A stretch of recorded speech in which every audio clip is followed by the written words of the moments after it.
What is up, everyone? Welcome to another edition of Live Locks presented by Scores and Odds. If you haven't checked it out already, just making bad life choices, going over to scoresandodds.com where you got picks from me, Meansy, Daniel, all the greats. Plus, you get access to our nice little prop shopping tool right here where you can see exactly what we have projected for each individual prop, plus where the best lines are at. And most importantly, you get access to Grant's Action Lounge. What is Grant's Action Lounge? Well, it's my Discord where I'm throwing in all my picks each and every day. Just go to scoresandodds.com/Discord so you can get the picks before the lines end up moving.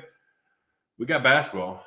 We got baseball. We got to get right into this with a few picks at least because the games are starting early. Starting off, Trevor Williams, over 3.5 strikeouts, -110. It's already moved to -160. Don't bother with it. It was a fantastic play last night. Lions move. I try and get him in early and throughout the day. So I'm now working late at night.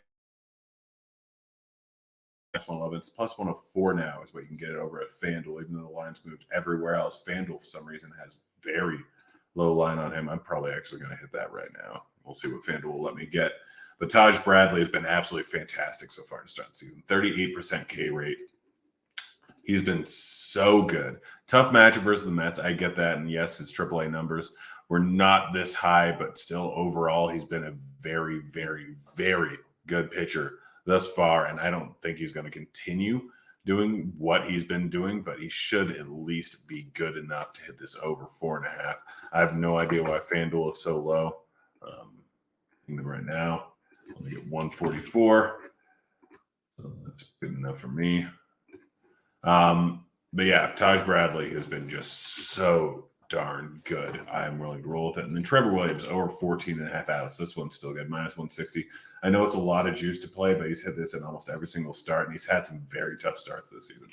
Start versus the Mets, start versus the Diamondbacks, start versus Cleveland, at Colorado, Mets again, Twins, Rays, Cleveland. Like, he's been facing some tough competition. And while he hasn't hit the over in the last two starts, hit it in all the previous 7 starts, I believe. 7 starts. So matchup versus Miami, solid matchup, especially without Jazz in the lineup. Jazz currently on the IL.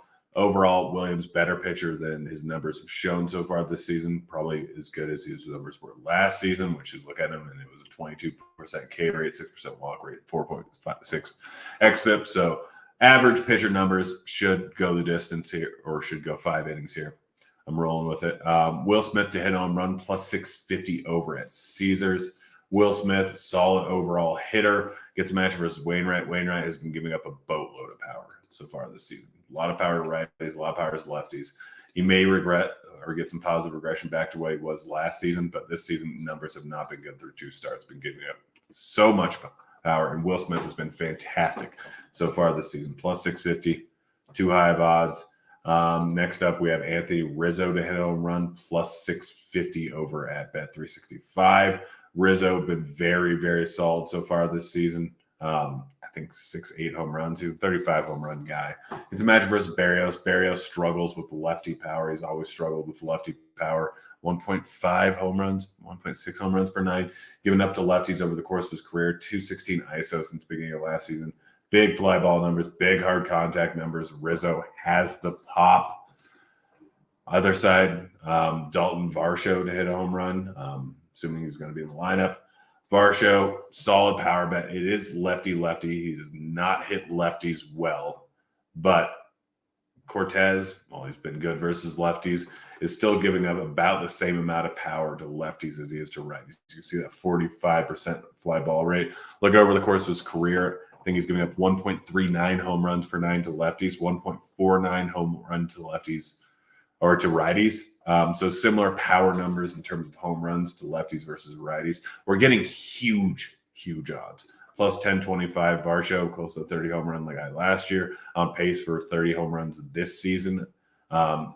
He's been good. He's better than this 1025 number is, plus probably going to get some bullpen arms. That's it for baseball. Before we get to basketball, don't forget to check out our sponsor, Shady Rays. It's an independent-owned sunglass company. Great protection. If you get lost or broken, they'll send you a new pair. Pretty much no questions asked. If you don't like your pair, you can exchange or return it for a new pair or just for a refund within 30 days, no risk. Plus, with Shady Rays, you can feel good. They're giving over 20 million meals to fight hunger with Feeding America. So if you want to get some Shady Rays, exclusively for our listeners, Shady Rays is giving out their best deal of the new year. Go to shadyrays.com and use code ROTOGRINDERS for 50% off 2+ pairs of polarized sunglasses. Try for yourself. The Shades rated 5 stars by over 200,000 people. Let's get to some basketball here. Bruce Brown under 11.5 points, -117 at Caesars. He has been fantastic so far in the playoffs, but he's been hyper efficient, shooting 43% from the field so far in the playoffs. We have him projected for 9.08 points in this, a full 2.5 points under this number here. Caesars might have moved the line, of course, right after I bet it. Moved it -127. But you can still get -120 over at BetMGM. Still a solid line. LeBron James under 25.5 points, -105 over at MGM. MGM let me get $22.77 down. Great. Absolutely fantastic. Gotta love MGM. But LeBron hit the over this number about 4 times so far in the playoffs. Did hit the over in the first game, but he's just been letting other guys do their thing. Like Reeves has been contributing. Davis, everyone's been contributing. He just hasn't been doing that much scoring, been a beast on the board so far. Still been dishing the ball out at a decent clip here, but 25.5 points. I'm rolling with the under. Aaron Gordon under 21.5 points, rebounds, assists, -106. I've been playing his overs too much. I'm just starting to realize he's not contributing enough. He's going to cause some problem there. While he is a great defensive option, I'm not going to be surprised if Jeff Green ends up getting some more minutes. Aaron Gordon clogging up the middle. Just hasn't been doing a ton on the offensive end. So I'm rolling with his under. And lastly, Michael Porter Jr. over 23.5 points, rebounds, assists. Michael Porter Jr. been a little up and down the playoffs. Minutes have been hit or miss, but had 35 minutes in the last game, 15, 10, and 2 in the last game. Been a beast on the boards when he plays the minutes. He should play the minutes in this spot. He's been solid on offense, solid on the defensive end. Had 2 blocks in the last game. Not normally a great defender. Generally why he can get pushed out of the rotation a little bit. Generally why he got pushed out of the rotation a bit going up against Phoenix. But overall, this guy, he's a bucket. He's a bucket. So should get his normal 10 to 12 shots. Should get 8 to 10 rebounds if he plays the minutes in the spot. Maybe a few dimes. So this line just a little bit too low. That's it. That's the show. We'll be back again tomorrow.